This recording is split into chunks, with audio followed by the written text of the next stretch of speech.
What's up, YouTube? It's Ness here. I haven't been active on here in a while. My niece appears to be uploading some silly videos and stuff, but I figured I'd post a couple deck profiles whenever I had a little tiny bit of downtime. So that's what I'm going to do here. This deck is playable in the 2021 May format right now. At least it adheres to that ban list, so I figure I'd go ahead and go through a quick deck profile, and let's go ahead and get started. This is a 50 card deck. I'm weird, I've always ran 50 over 40. I like having those 10 extra cards, especially if you have a decent sized draw engine. Camera's being stupid, so I'm trying to get the focus here. Doesn't look like it wants to quite cooperate with me at the moment.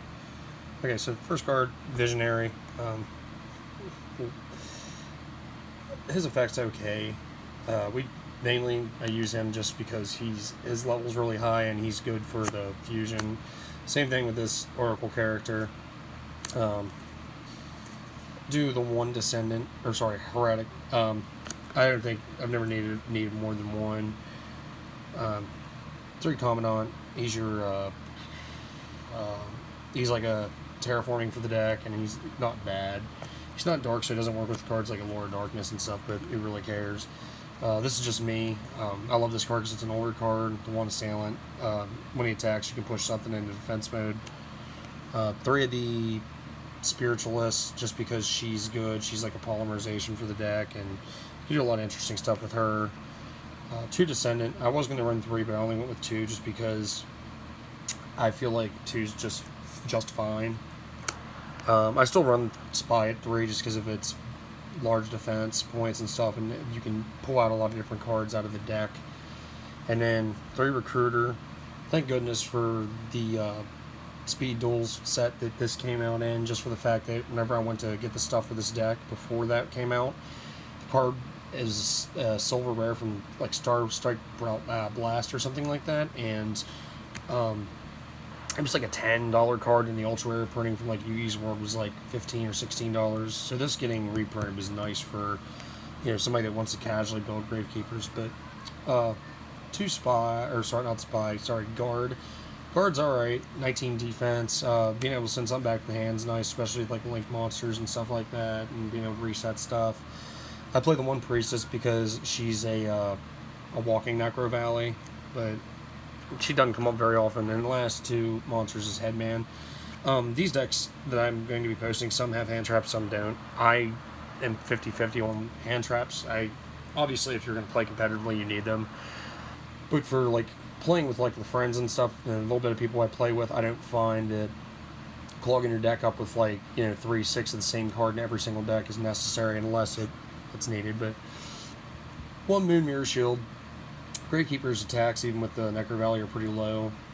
This card's nice to get over bigger monsters and stuff like that you can't handle, so just one of them is good for the deck. I play 2 Wonder Wand just because it'll focus here. I'm recording this with my phone, and like I keep getting Snapchat messages, so every time I get a Snapchat message, it like screws the pooch on it. Oh my god, for the love of Pete, stop writing me right now.